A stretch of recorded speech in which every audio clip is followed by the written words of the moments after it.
Good morning students, welcome back. So now we are going for a next concept of this chapter which is multiplicative inverse of a fraction.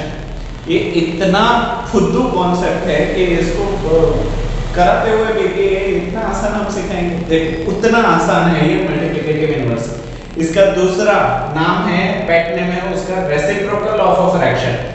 तो reciprocal of a fraction का question हो या फिर multiplicative inverse of a fraction हो, ये दोनों चीजें एक ही हैं। एक ही इंसान के दो नाम हैं, multiplicative inverse of a fraction या फिर reciprocal. Now if you do have a fraction, आपको कोई एक नंबर दे दिया फ्रैक्शन, उस फ्रैक्शन को आपको 1 बनाने के लिए जितना मल्टीप्लाई करना पड़े उस मल्टीप्लिकेटिव नंबर को ही हम बोलते हैं मल्टीप्लिकेटिव इनवर्स या फिर रेसिप्रोकल। समझा लो। फॉर एग्जांपल 2/9 इज गिवन, सो 2/9 को हमें 1 बनाना है। क्या बनाना है? 1। तो इसको 1 बनाने के लिए इसके साथ क्या मल्टीप्लाई करें कि ये 1 हो जाए? तो करना कुछ नहीं है, न्यूमरेटर को डिनोमिनेटर बना दो, डिनोमिनेटर को न्यूमरेटर बना दो। तो यहाँ पे 2 9 था तो 9 2 कर दो, उल्टा कर दो। तो उसी वजह से इसका नाम इनवर्स भी तो है। इनवर्स मतलब उल्टा करते हैं, पैर को सर बना देना, सर को पैर बना देना। So now 9 and 9 will be cancelled, 2 and 2 will get cancelled। तो यहाँ पे क्या हो जाएगा? 1। तो ये जो नंबर है 9/2 is multiplicative inverse of 2/9, या फिर दूसरी भाषा में 9/2 is reciprocal of 2/9। ठीक है, चलो दूसरा देखते हैं। 3/8 को हमें 1 बनाना है तो क्या करेंगे? पैर को सर, सर को पैर, 8/3। सो 8/3 is reciprocal of 3/8। उसी तरीके से 4 into 3 है तो 3 into 4 कर दो। सो 3/4 is reciprocal of 4/3। इसी को बोलते हैं multiplicative inverse of a fraction. अभी पता चला मैं इसको क्यों फुद्दू कॉन्सेप्ट बोल रहा था, क्योंकि कुछ है ही नहीं। सर को पाओ उल्टा फ्रैक्शन कर दोगे तो आपको क्या मिल जाएगा? रेसिप्रोकल या फिर मल्टीप्लिकेटिव इनवर्स। तो if you wish you can write it down. Now I am moving for division of fractions. Okay, so division of fraction, जैसे मल्टीप्लिकेशन ऑफ फ्रैक्शन हमने किया था वो तो काफी इजी था। न्यूमरेटर को मल्टीप्लाई कर दो, लाइन करो, डिनोमिनेटर को मल्टीप्लाई कर दो, काम हो गया खत्म। यस और नो? यहाँ पे डिवीजन में थोड़ा सा चेंज है। वो चेंज क्या है वो मैं आपको बता रहा हूँ। Suppose we do have a division of a/b मतलब कोई भी फ्रैक्शन डिवाइडेड बाय, डिवीजन है यहाँ पे c/d है, तब जाके क्या होगा? ये जो सेकंड फ्रैक्शन आपका है ना c/d, उसका रेसिप्रोकल हो जाएगा, उसका इनवर्स हो जाएगा। अब भी हमने रेसिप्रोकल सीखा, तो c/d को हमें उल्टाना पड़ेगा, उल्टा कर देना पड़ेगा। सर की जगह पांव, पांव की जगह पे सर करना पड़ेगा और उसके बाद हमें मल्टीप्लाई कर देना है। सो सी a/b, उसमें कोई फर्क नहीं। बट द सेकंड फ्रैक्शन जो डिवीजन के बाद आता है उसको हमें उल्टाना पड़ेगा। सो d/c, और डिवीजन की जगह पे अब क्या हो जाएगा? मल्टीप्लिकेशन। समझ में आया? फिर से समझाओ। a/b डिवाइड बाय c/d, तो c/d का रेसिप्रोकल कर दो, उल्टा कर दो और मल्टीप्लाई कर दो, that is a/b into d/c। एक एग्जांपल के साथ समझते हैं। If you do have a problem 7/9 has to be divided by 2/3, 7/9 को 2/3 से डिवाइड करना है, तो क्या मैं इसको ऐसे लिखूं? 7/9 डिवाइड बाय 2/3। तो इस रूल के हिसाब से जो सेकंड फ्रैक्शन है उसको हमें उल्टा करना पड़ेगा। So can we write like 7/9, उसको तो हमें छेड़ना नहीं है, यहाँ पे तो छेड़ा नहीं। c/d को उल्टा कर दो, 2/3 को उल्टा कर दो, तो क्या हो जाएगा? 3/2। समझ में आया?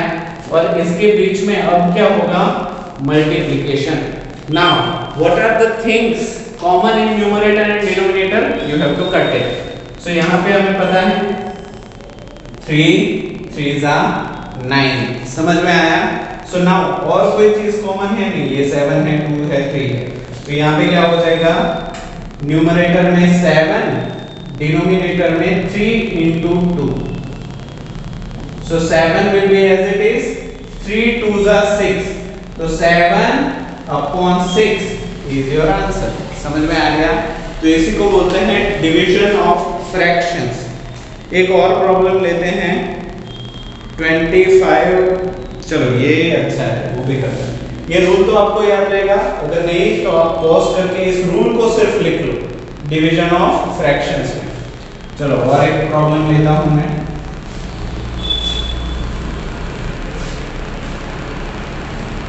क्या है वो problem? 48 divide by 8 upon 9। 48 divide by 8 upon 9 है कि नहीं? तो इसको हम क्या करेंगे, फर्स्ट को तो हम छेड़ेंगे ही नहीं, 48 को we are not going to disturb. अभी हम क्या चाहिए, डिवीजन की जगह पे हमें करना पड़ेगा मल्टीप्लिकेशन, और इसका रेसिप्रोकल उल्टा, दैट इज 9 अपॉन 8। ठीक है, अभी देखते हैं कुछ कॉमन है या नहीं। चलो इसको पहले कॉमन पे लिख देते हैं। इसके नीचे कुछ भी नहीं है, मतलब आप एक लिख सकते हो। तो इसको हम क्या लिखेंगे, 48 into 9 अपॉन 8 into 1 आप लिखना चाहो तो लिखो।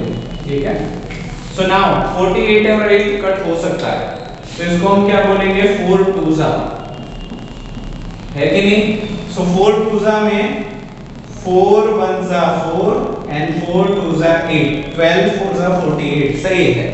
अभी still we can cut 2 and 12, आपने देखा है 2 6 12 है कि नहीं? So now what we are left in a numerator and what we are left with a denominator. So 6 into 9 into 6 into 9 numerator में, और डिनोमिनेटर में सिर्फ एक बचा है। So 6 into 9 that is 54, right? Divide by 1. So 54 is your answer. हो गया कि नहीं? इजी था। चलो और एक देखते हैं, मिक्स्ड फ्रैक्शन वाला देखते हैं, ताकि आपको हर किसी का अंदाजा आ जाए। इफ यू विश आपको लिखना है, पॉज करके लिख लो। एक और प्रॉब्लम मैं बता देता हूं, जो कि है 2 2 अपॉन 9, 2 2 अपॉन 9 डिवाइड बाय 25 27। तो पहले तो मिक्स्ड में से हम फ्रैक्शन में कन्वर्ट कर देते हैं। तो इसको हम क्या लिखेंगे, 9 2s 18, 18 plus 2 20, 20 divided by 9, 20 divided by 9 divided by 25 upon 27। अभी हमें पता है कि इसको कन्वर्ट करने के लिए हमें क्या करना पड़ेगा, इसका रेसिप्रोकल, और यहाँ पे हो जाएगा मल्टीप्लिकेशन। तो इसको हम लिखेंगे 20 अपॉन 9, उसको तो छेड़ना ही नहीं है, डिवीजन का हो जाएगा मल्टीप्लिकेशन, और ये हो जाएगा रेसिप्रोकल उल्टा। सो इट इज 27 अपॉन 25 हो गया। अभी इसको numerator to numerator, denominator to denominator, तो ये हो जाएगा 20 into 27 डिवाइडेड बाय 9 into 25। अभी इन दोनों में जो भी चीजें कॉमन है, you have to carry out and cancel them. तो यहाँ पे as we can see 9 3s 27 हो जाएगा, है कि नहीं? अभी 25 और 20 भी कॉमन है, 25 को हम क्या लिखेंगे, 5 into 5, हाँ या ना? नाउ 5 4s 20, 5 4s 20, और कुछ कैंसिल है नहीं, 4 3 और 5, तीन चीजें बाकी रही। So how we are going to write it, numerator के अंदर 4 into 3 एंड डिनोमिनेटर के अंदर वी हैव टू राइट 5।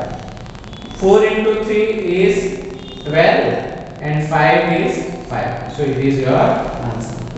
समझ में आया? तो और कोई इंपॉर्टेंट प्रॉब्लम है, मिक्स्ड फ्रैक्शन का मिक्स्ड फ्रैक्शन के साथ है, वो भी कर लेते हैं। चलिए इफ यू विश पॉज करके इसको लिख लो।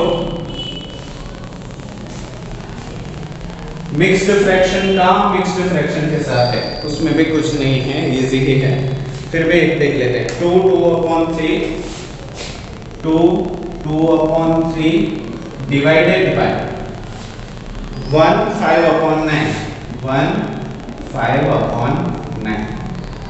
मिक्स्ड फ्रैक्शन से हमें परहेज है, उससे दूर रहना है, तो उसको सबसे पहले फ्रैक्शंस में कन्वर्ट कर दो। 3 into 2 6 6 plus 2 8 upon 3 3 को तो छेड़ना ही नहीं, divide by 9 into 1 9 9 plus 5 14 divide by 9 हो गया। सो 8 upon 3 डिवाइड बाय 14 upon 9। तो इसको हमें कन्वर्ट करना है, तो 8 upon 3 को we are not going to touch, we are not going to disturb. Division की जगह पे मल्टीप्लिकेशन और 14 upon 9 को करेंगे उल्टा, दैट इज 9 upon 14, है कि नहीं। सो नाउ जो भी चीजें कॉमन है उसको उड़ा दो, तो यहाँ पे आप देखोगे 3 3s are 9। 14 को we can write 7 into 2 7 2s are 14, तो यहाँ पे 2 और 8 2 4s are 8। और चीजें देखो 4 3 and 7 कुछ भी नहीं है कॉमन। तो now what we are going to write 4 into 3 upon 7। तो इसको क्या लिखेंगे 4 into 3 12 upon 7। तो ये आपका हो गया आंसर। समझ में आ गया? ठीक है, तो बाकी सारे इजी ही प्रॉब्लम्स हैं और कोई मुश्किल प्रॉब्लम्स हैं नहीं। और इसी के साथ हमारा सेकंड चैप्टर भी होता है complete. Only exercise 2.4 is remaining that you have to try. ठीक है, नहीं आता तो फिक्र मत करो, सर बैठे हुए हैं, सर सिखाएंगे। बट एटलीस्ट जो भी चीजें हमने सीखी हुई है उसी के ऊपर एक्सरसाइज 2.4 है। So there is nothing new, कुछ नया पैदा नहीं हुआ है। So if you will try by your heart, आप दिल से कोशिश करोगे, you will get each and every answer. But फिर भी नहीं आता, so don't worry, sir is always there. ठीक है? तो इसी के साथ हमारा सेकंड चैप्टर होता है complete. We will meet in next class with a new chapter. I hope आज का पूरा सेशन आपको समझ में आया होगा, सारी चीजें आपके दिमाग में उतर गई होगी। तो आज के लिए इतना ही। अभी वीडियो को पूरा देखने के लिए आप सभी बच्चों का थैंक यू सो मच।